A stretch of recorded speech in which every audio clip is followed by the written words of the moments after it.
If you want to see some good examples of some of the best about pages out there, I've got them and we're starting right now.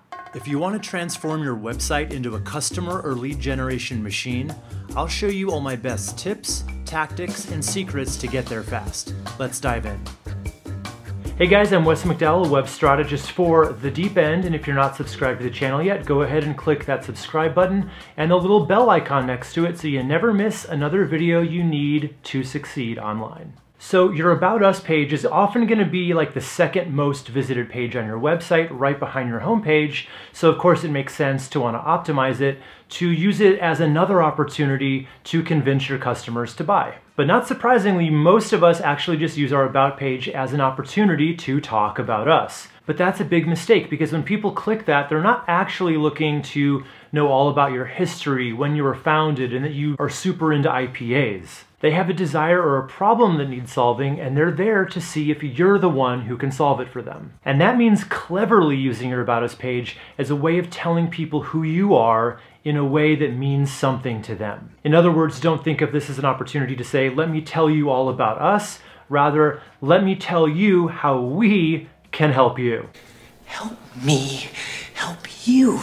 Yeah, you knew that was coming, right? So I've picked out 5 of my favorite About Us pages from around the web, and I'll tell you why each works so well, and also a few tweaks that I might make to make them even more powerful. So let's go check them out. Okay, so here is ideaware.co and their About page, and what I really like about this is it's kind of about their team, but they never miss an opportunity to shine it back on why it should matter to their clients. So right here, check out this big headline. It's not going to get lost, and it basically spells it all out. It refers to themselves as a talented team, but then it goes back and says that they design amazing user experiences for their clients. And as you scroll down here, you just see these really cool candid images that make the brand personable, and it makes them seem actually fun. And this graphic behind it kind of sells that idea even more. It would be really easy just to kind of have these pictures here, but it gives it some extra design flair, which I think is pretty cool. And as you go down, we see some more customer-focused copy. So it does talk about their experience, but that's good. You want something like that for authority building. And then it goes on to say that, this is another benefit for the client. You're gonna work directly with our CEO and COO to find and recruit an amazing team. And then when we scroll down even further, we've got what I love, and they're basically spelling out all the benefits with little icons going with them. This just works so much better than having a big paragraph of text about this. It really just breaks it down into bite-sized pieces, and these headlines let you know exactly what the benefits are. And then going down even further, we have company values, which, like I say, most companies, what they do here is they would just put a big paragraph of text or several paragraphs of text, but they've broken it up again with these little tiny bite-sized chunks of text and the icons. And guess what? Each one of these is really another benefit. Because here's something I want you to understand. Values and mission statements and all that kind of thing are great internally, and every company should have a mission. But they really only work as a customer-facing item when they overlap with what matters to your customers. And in this case, they definitely do.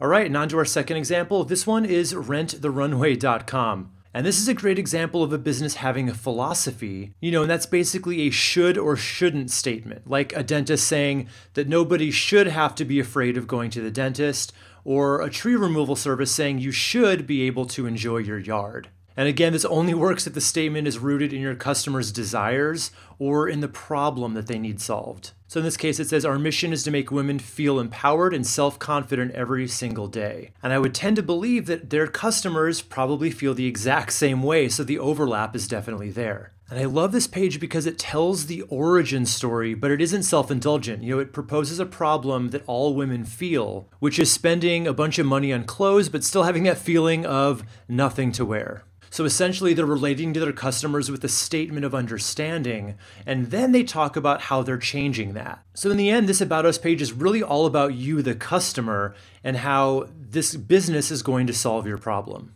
Okay, and here we have cultivatedwit.com, and this is a perfect example that showcases the personality of a business. And it doesn't directly talk about the customer benefits as much as I would like, but they do a pretty good job of getting you to actually want to work with them. And this nice big image, really kind of lets you get to know them and into their world a little bit, and it's not too self-indulgent. And scrolling down, so this large text on the left really breaks down what they do, and I'd like to see a little bit more explanation, but I still wanted to show this example because it shows you don't need to write like a term paper on your website. You know, you can write with personality. People will want to work with you more if you do it that way. And on the right, they talk about their overall belief that humor can make complicated ideas more understandable and products more fun. And then scrolling down, they have some staff bios and pictures to go along with it, which I don't always recommend, but if you're gonna do it, have fun with them, you know? These may be a little over the top, but they're in comedy, so it's in keeping with their actual brand identity here. So even if your business is not in the comedy realm, which it probably isn't, you can still take a page out of their playbook here and use a lighthearted touch with your staff or team photos. Okay, now we've got Amy Porterfield's website. This is a great example of a personal brand, like, you know, for coaches or consultants.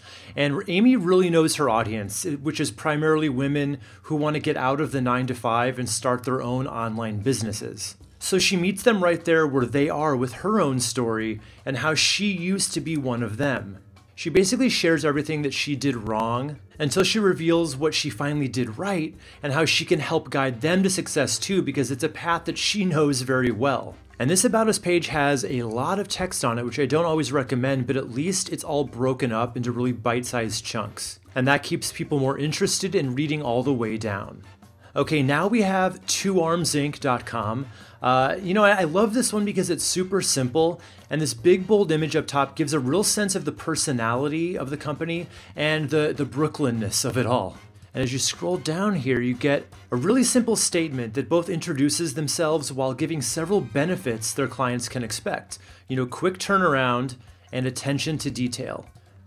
Then we've got a few more strong images, followed by another really strong statement. We're here to make you look good. Then they've got a really nice authority building section of recognizable companies that they've done work for. And while that can seem a little indulgent, like it's focused on them, this is actually a really smart way to build authority. You know, clients do want to see this.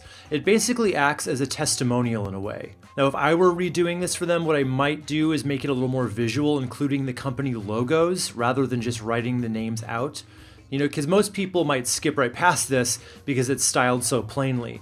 You know, remember that people generally will skim a website, not so much read it.